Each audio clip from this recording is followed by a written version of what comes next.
I'm going to set myself up a tray just like I was doing regular watercolors, but I don't have a palette of paint. Instead, I've gone back by the sink and I have found myself a container that says on it, painting C&D. Oh, I don't want to tip it too much. There we go. Painting C&D.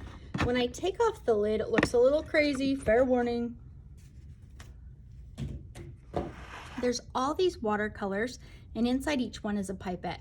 It's very important that pipette only goes to that color.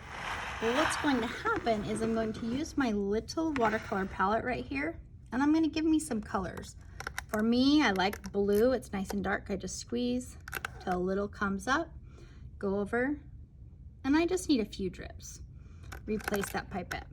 I'm going to just use primary colors because I know to mix those is very satisfying. Look at that red. Oh yeah, that's dark.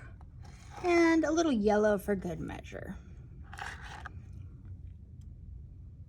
Okay, now I can set my pipettes and the colors back off to the side because I don't need them again for a minute. I get my paper all ready. This is sometimes the hardest part, is just figuring out where to put everything. Painting level C.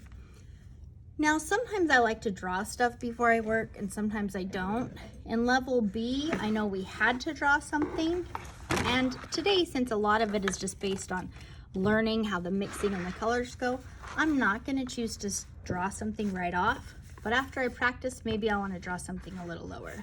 Okay, and looking at my workstation, we know that we want to start with swish and nay your brush so you make sure it's nice and clean. Swish, swish, swish. Nay on your sponge. Any excess water is going to make my colors really light. I'm going to paint yellow first when my brush is nice and clean. Oh, yep, yellow, just what I thought it would look like. What if I get a little blue on my brush? What happens? It turns kind of green, doesn't it? Ooh, I like that, how it just gets a little, I don't know. Ooh, what if I touch it to red over here? Yeah, it's kind of blue right there. Maybe it's because it got too close to yellow. So as I'm painting, I'm having these conversations with myself and deciding, what do I like, what don't I like? A couple of times you guys saw me dip my brush into a color without washing it.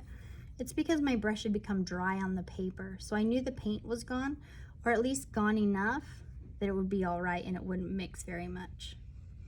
What's gonna happen if I paint red first? Boy, this is pretty fun, guys. I don't know. Can you paint anything besides hearts out of red? Don't break those ballerina legs. Now I'm going back to yellow, so I'm going to make sure and wash my brush. Dip it in yellow. If I use light over top of dark, it's not really doing anything, is it? So that should teach us something. Go back and forth, experiment on your page a little bit. See what you do like and what you don't like about mixing these watercolors.